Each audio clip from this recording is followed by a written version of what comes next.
নাহমাদু সাল্লি আলা রাসূলিল কারীম।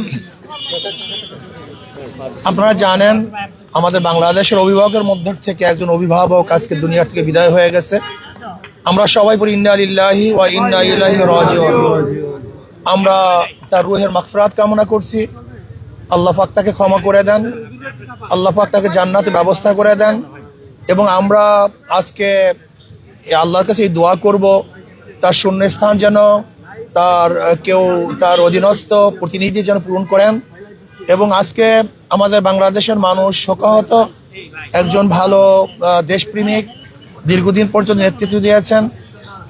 ওনার নেতৃত্বে বিএনপি আজও পর্যন্ত ঐক্যবদ্ধ ছিল। আমরা আশা করি ইনশাআল্লাহ হয়তোবা আরেকজন দেশপ্রেমিক দ্বারা আল্লাহ পাক রব্বুল আলামিন তার বাকি কাজগুলিকে সম্পূর্ণ করার ব্যবস্থা করবেন।